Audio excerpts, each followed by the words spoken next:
There's a particular kind of arrogance that only the desperate can afford. It is the arrogance of a regime that has spent decades building its power not on strength, but on the credible threat of chaos, on the ability to strangle, to harass, to bleed slowly rather than fight cleanly. Iran had mastered this art with cold, patient precision. The Strait of Hormuz was its masterpiece. 20% of the world's oil flowing through a corridor barely 33 kilometers wide at its narrowest point, and the Revolutionary Guard's guns, missiles, drones, and speedboats pointed at every ship that dared to pass. It was not an army, it was a loaded pistol pressed against the world's jugular. On May 7th, 2026, Iran pulled the trigger on the wrong target, and the world that answered back was not interested in proportionality. 3 American destroyers were moving through the strait with the quiet authority of ships that belong exactly where they are sailing. The USS Truckton cut the water at the head of the formation. Behind it came the USS Rafael Peralta, combat systems live, crew at stations. Closing the column was the USS Mason, a warship whose air defense capabilities alone represented more firepower than most nations field in their entire military. These ships were not provocations. They were not incursions. They were the United States Navy exercising its absolute right to sail international waters, the same right that keeps global commerce breathing, that keeps oil flowing to Japan, grain moving to Asia, and the arteries of the world economy from collapsing into silence. Iran looked at those 3 ships and saw an opportunity. It was the last strategic miscalculation the IRGC's naval command would make with an intact military infrastructure. The attack came from everywhere at once, which is how Iran had always designed it. Hidden launch ramps along the coastline fired anti-ship missiles in rapid succession. The sky filled with suicide drones dropping from altitude toward the destroyer's decks with the indifferent certainty of falling. Stones. Speedboats, small, fast, and packed with explosive intent, swarmed out from the coastline like a cloud of hornets, racing across the water at full throttle, trying to create the kind of chaotic, close-quarters engagement where asymmetric warfare finds its only advantage over conventional power. It was textbook IRGC doctrine. Swarm, overwhelm, bleed. Make the cost of transit higher than any Navy is willing to pay. The doctrine died in the water that morning. The destroyer's close-in weapon systems came alive instantly, filling the air with tungsten at 3,000 rounds per minute, shredding drones before they completed their terminal dives. Standard missiles climbed from their vertical launch cells and hunted aerial threats with algorithmic patience, killing them one by one in brief orange flashes above the strait. The surface guns turned on the speedboats and reduced them to burning wreckage within seconds. Fast boats against naval artillery is not a contest. It is an execution.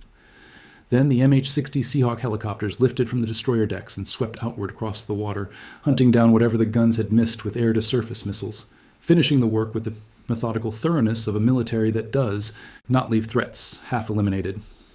When the last explosion faded across the water, the toll was absolute. Every Iranian asset that had entered the engagement was destroyed. Every drone, every missile, every speedboat. Not one American ship had taken a single hit. But Washington was not finished, not even close. As darkness gathered over the Gulf that evening, the skies above Iran's coastline began to fill with a different kind of thunder. Al Dhafra Air Base in the United Arab Emirates had become the beating heart of what was coming.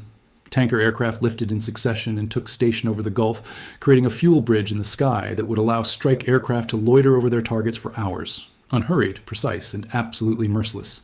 From the carrier, USS George H.W. Bush, strike packages launched into the darkness. The Abraham Lincoln added its aircraft to the assault. EA-18G Growler electronic warfare jets swept ahead of the strike packages and blinded every Iranian radar within range, flooding their screens with white noise, leaving Iranian air defense operators staring at nothing, unable to see what was already directly above them. F-35s crossed the coastline like ghosts. Super Hornets came behind. Then with their payloads armed and targeted. The killing had been planned. The targets had been selected. This was not retaliation in the hot, emotional sense. This was a bill being collected with cold arithmetic precision. Bandar Abbas burned first. The crown jewel of Iran's naval empire, the command center from which the Revolutionary Guard had managed every maritime operation in the Gulf for decades, the home of the frigates Jamaran and Sahand, the hub of the entire asymmetric coastal defense network. Its logistical depots became fire, its command centers became rubble, its missile batteries became twisted metal, cooling slowly in the Gulf night. The silkworm silos were destroyed, the sunburn launch ramps were obliterated. The guidance centers for the C-801 anti-ship missiles, systems that had been aimed at exactly these kinds of American warships for years, ceased to exist. Then Qeshm Island. Beneath its surface lay what Iranian military planners had called their hidden trump card: kilometers of concrete tunnels carved into the earth, filled with Shahed 136 drones waiting in the dark, ballistic missiles in hardened silos, radar systems scanning the waters above. JDAM bombs sealed those tunnel entrances permanently. The underground missile city that Iran had spent years and billions constructing was entombed in a single night.